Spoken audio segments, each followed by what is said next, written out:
আসসালামু আলাইকুম বন্ধুরা, আমি সুলতানাস রান্নাঘর থেকে বলছি।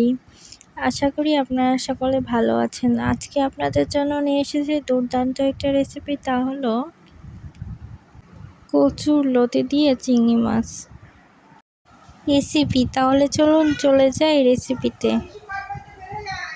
প্রথমেই আমি নিয়ে নিয়েছি কেটে রাখা কচুরলতি। আপনারাও ঠিক আমার মতো করে এরকম সাইজ দিয়ে কচুরলতি কেটে নেবেন। তারপরে আমি নিয়ে নিয়েছি অল্প কিছু পরিমাণে চিংড়ি মাছ। আপনারাও ঠিক এরকম বড় বড় দেখে চিংড়ি মাছ নিয়ে নেবেন। এখন আমি একটি প্যানে কিছু পরিমাণ তেল দিয়ে নিব।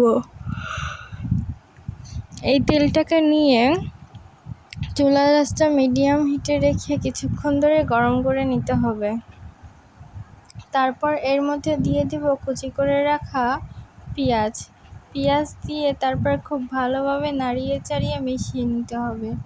ভালোভাবে নাড়িয়ে চাড়িয়ে বাদামি বাদামি বর্ণের করে ভেজে নিতে হবে। দেখুন আমার পেঁয়াজটা প্রায় ভাজা হয়ে গিয়েছে।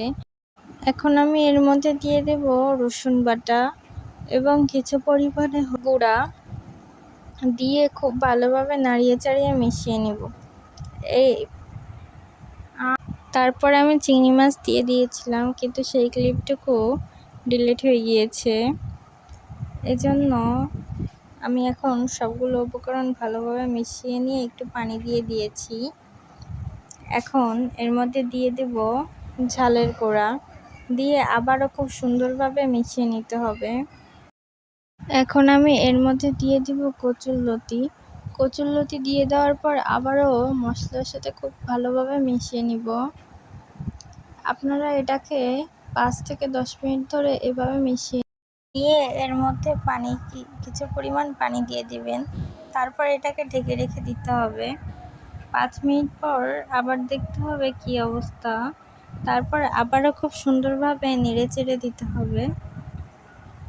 এখন এই পর্যায়ে আমি এর মধ্যে আরও কিছু পরিমাণ পানি অ্যাড করে দিব।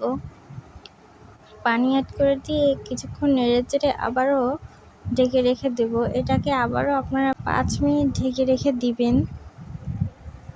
5 মিনিট পর পানিটা এরকম শুকিয়ে আসলে আপনাদের কচুরলতি তৈরি হয়ে গিয়েছে। দেখুন আমার কচুরলতি তৈরি হয়ে গিয়েছে। কচুরলতি দিয়ে চিংড়ি মাছটা দেখতে যতটা সুন্দর, এর থেকে এটা খেতে দ্বিগুণ পরিমাণ সুন্দর। আশা করি আপনাদের কাছে আমার ভিডিওটি ভালো লেগেছে।